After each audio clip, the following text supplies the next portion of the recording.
Malam ini kita tanyakan pada pribadi kita, hamba Allah, apakah hati saya adalah hati orang beriman, ataukah sebaliknya hati-hati orang munafik yang disampaikan nasihat oleh agama, yang disampaikan nasihat oleh guru-guru kita, tetapi kita memilih untuk summum bukmun umyun fahum la yarji'un, tutup mata, tutup telinga, tidak kita mau mendengar dan tidak mau mencerna apa yang disampaikan, sehingga hati kita tidak berbekas dalam kehidupan. Maka sangatlah wajar kalau hati ini diumpamakan seperti raja dalam kalangan prajurit. Hati ini tak ubahnya kepala, hati ini tak ubahnya nahkoda dalam kapal di tengah lautan. Hati ini laksana pilot dalam pesawat terbang. Kenapa? Kalau hati seseorang tidak benar, maka semuanya tidak mampu terkoordinir. Tapi seorang nahkoda yang lihai membawa kapal di tengah lautan, dia pasti akan tahu di mana pesisir dan ujung samudra untuk mereka berlabuh. Akan landing dengan bagus apabila pilotnya sehat, akan landing dengan bagus apabila pilotnya sadar, akan landing dengan tepat waktu tanpa delay apabila pilotnya menguasai apa yang dia laksanakan.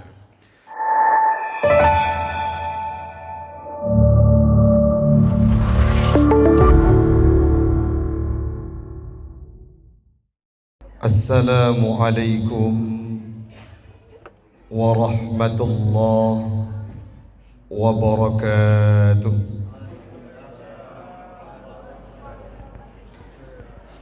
Alhamdulillahilladzi amarna bis-siyami fi syahri Ramadan wa unzila fihi al-Qur'an hudan lin-nasi wa bayyinatin minal huda wal furqan. Wassalatu wassalamu ala sayyidina Muhammadin asyrafil anam wa ala alihi wa sahbihi dhawil kiram, amma ba'd. Faqala Allah ta'ala fil Qur'anil Karim, a'udzu billahi minasy syaithanir rajim, bismillahirrahmanirrahim, yauma la yanfa'u malun wala banun illa man atallaha biqalbin salim. Sadaqallahul azim wa sadaqan nabiy rasuluhul karim wa nahnu ala dhalika minasy syahidin wasyakirin. Ilahi anta maqsudi wa ridhaka matlubi, a'tini mahabbatak wa ma'rifatak.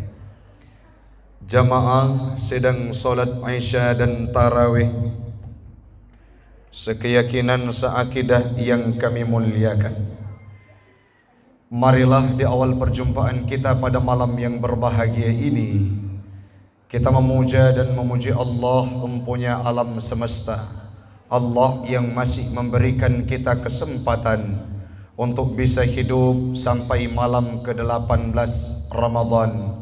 Semoga Allah akan memberikan peluang kepada kita semua untuk bisa meraih itqum minan nar, mendapatkan malam Lailatul Qadar, merdeka kita dari api neraka. Salawat dan salam keharibaan baginda Rasulullah sallallahu alaihi wasallam, seorang nabi yang berbeda dengan mayoritas umat Islam, khususnya di tempat kita di Kota Lok Sumawe. Kita hadir ke masjid kadangkala pada 10 awal Ramadan.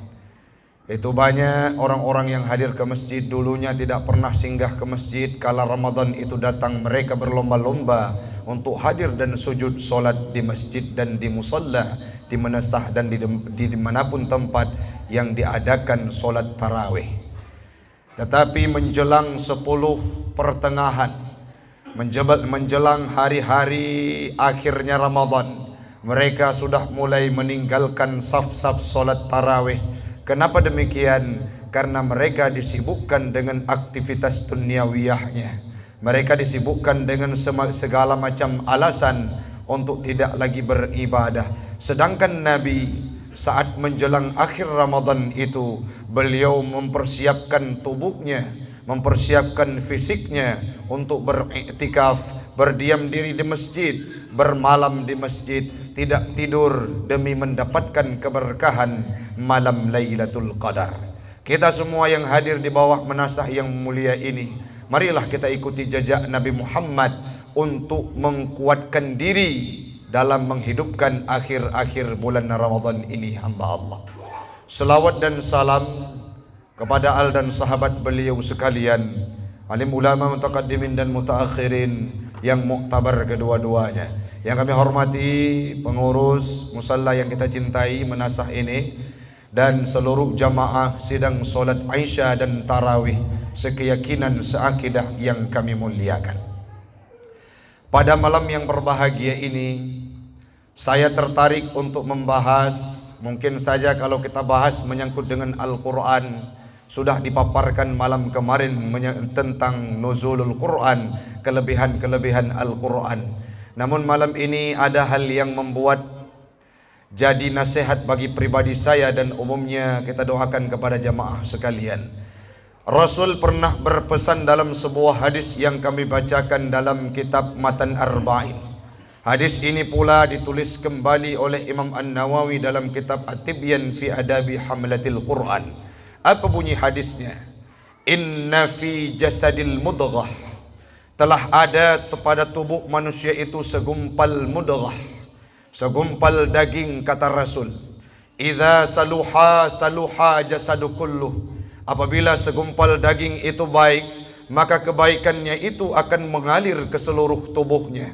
Wa idza fasadat, apabila segumpal daging itu busuk, maka keburukannya itu, kebusukannya itu pun akan mengalir ke seluruh tubuhnya. Salah seorang bertanya, apa itu ya Rasulullah? Rasul menjawab, ala wahia qalbun. Ketahuilah bahwa itu adalah hati yang kita miliki, hamba Allah. Hati ini merupakan inti dari kehidupan manusia. Baik dan tidaknya seseorang itu dilandasi dari hati yang mereka miliki. Kalau hati yang sering dipasok dengan iman, hati yang sering dibumbuhi dengan sifat takwa, hati yang sering dibumbuhi dengan qanaah, hati yang sering diberikan obat kepada hati-hati tersebut, maka mereka akan hidup berdiri tegak dan berpesan kepada anggota tubuh untuk senantiasa mengaktualisasikan apa yang diperintahkan oleh Allah dalam kehidupan. Itu hati siapa? Hati-hati yang sejahtera, sebagaimana yang disampaikan oleh Allah dalam firman-Nya. Allah berpesan dalam sebuah ayat dalam Al-Quran, yauma la yanfa'u malun wala banun. Pada suatu hari nanti tidak akan berharga harta, tidak akan bermanfaat anak yang kita miliki, kecuali man atallaha biqalbin salim, orang-orang yang hadir ke hadapan Allah, orang-orang yang berjalan menghadap Allah dengan membawa hati yang sejahtera. Para mufassir menafsirkan ayat tersebut, makna qalbin salim ay qalbil mu'min, hati-hati orang yang beriman. Malam ini kita tanyakan pada pribadi kita, hamba Allah, apakah hati saya adalah hati orang beriman, ataukah sebaliknya hati-hati orang munafik yang disampaikan nasihat oleh agama, yang disampaikan nasihat oleh guru-guru kita, tetapi kita memilih untuk summum bukmun umyun fahum la yarji'un, tutup mata, tutup telinga, tidak kita mau mendengar dan tidak mau mencerna apa yang disampaikan, sehingga hati kita tidak berbekas dalam kehidupan. Makin tegak ke pegahabai masjid tanya ogedro ada. Ingkui mum ipagasi olehnya di para penceramah mengubah ibabah. Tuet igo yang tahu ko igo penceramah. Yo pun na panjang wate pun malam-malam Ramadan na 5 senti wate tahu ko habis Ramadan tinggal 2 senti de. Pakon he ceramah. Itanya na mubah agero de. Hati kita adalah hati orang-orang yang kadangkala munafik. Saat berhadapan dengan orang-orang yang beriman, apa kata kita? Saya beriman layaknya dirimu. Tetapi setelah mereka meninggalkan kita, leh tak pelikut urangnya itanya pun merempok dengan setan, setan pun ngonde. Merempok ngawak mabuk, ngawak mabuk pingonde. Merempok ngawurung mupat, ngawurung mupat pingonde. Wate merupa ngaurang mopat, wate kalian tanya rajin ibadah, rupaji wate terus dengan tempat gosip, tegak tanya pegah ke gob dan jid icok contoh liur lain untuk pegah ke gob. Padahal hati yang beriman itu, hati yang sejahtera itu adalah hati yang beriman. Apa maknanya? La qiswatal qulub, hati yang tidak keras. Diberikan obat, dia terobati. Gejo penawar, dia tertawari. Tapi kalau hati yang tidak beriman, bukan hati yang sejahtera, watena nasihat, dia tidak mau mendengarkannya. Nabi Ibrahim sidro orang yang gejamin surga oleh Allah Ta'ala. Beliau punya suhuf, yaitu kitab yang diturunkan oleh Allah. Beliau merupakan Khalilullah, yang paling mulia setelah Nabi Allah Adam. Sering disebutkan garis keturunan Nabi Muhammad itu sampai ke Nabi Allah Ibrahim. Sekelumit dan segala kemewahan, kemuliaan diberikan oleh Allah Ta'ala. Tetapi menyangkut dengan ayat tadi diceritakan oleh Allah, Nabi Ibrahim pernah berdoa kepada Allah, Ya Rabb, berikan peluang kepada ayahku yaitu Azar untuk bisa mendapatkan naunganmu. Azarnyan ayah Nabi Allah Ibrahim. Gapnyan bro ge hana baju produsen berhala dan tukang lawan Nabi Allah Ibrahim. Waktu Nabi Allah Ibrahim mensuarakan syiar Allah, yang menantang pertama sekali adalah ayahnya. Walaupun Nabi Allah Ibrahim seorang anak Nabi pilihan Allah, Khalilullah, tapi di yaumil qiyamah tidak akan berfungsi. Yauma la yanfa'u malun wala banun. Engkau Ibrahim tidak akan mampu memberikan syafaat kepada ayahmu, tidak akan mampu menolong keluargamu, walaupun engkau seorang nabi, walaupun engkau seorang rasul pilihan Allah. Cukup mulia kehidupanmu, diberikan surga oleh Allah Ta'ala, tapi yakinlah ayahmu tidak akan ada apa-apanya di yaumil qiyamah. Lantas bagaimana ya Allah? Tanya Ibrahim. Dijawab oleh Allah Ta'ala, illa man atallaha biqalbin salim. Orang-orang yang berhasil di yaumil qiyamah, berada kita di padang mahsyar, adalah orang-orang yang datang dengan membawa hati-hati yang beriman. Ini merupakan ending dan klimaks dari kehidupan kita. Yang kita kejar bukanlah harta, yang kita kejar bukanlah tahta, tetapi satu sisi kita sangat membutuhkan persiapan. Khairuz zadit taqwa, sebaik-baik persiapan adalah takwa, yaitu membawa hati yang beriman di hadapan Allah. Dalam surah Al-Kahfi juga disampaikan bahwa al-malu wal banuna zinatul hayah.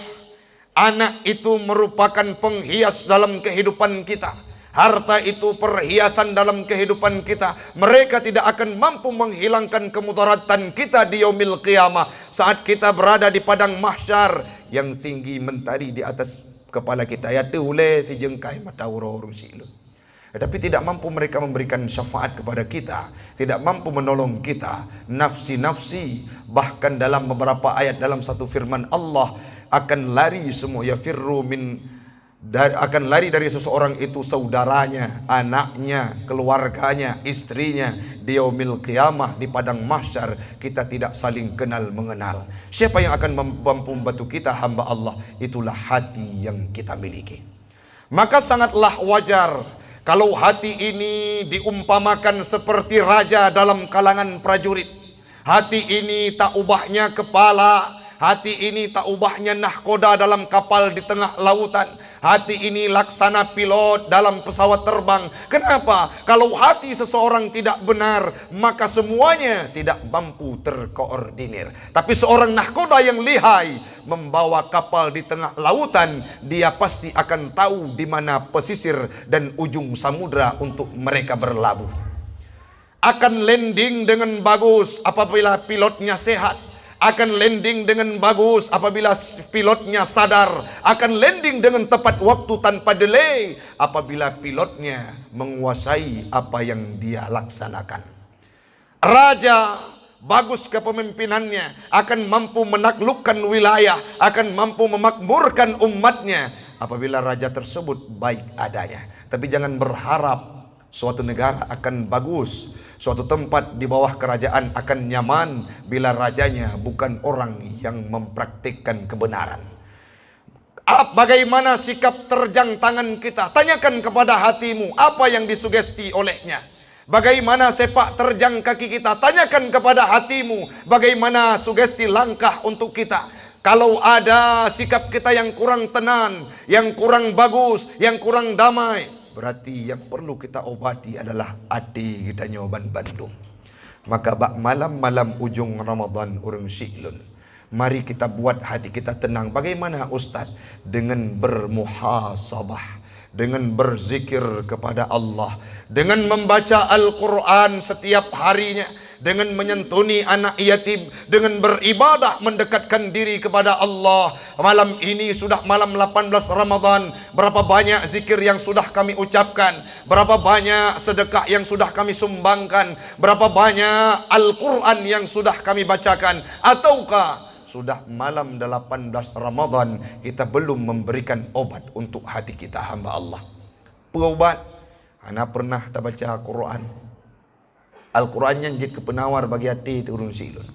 Ana pernah tajuk sedekah. Ana pernah tak bedah bak pohle malam tu tak sembahyang tahajud.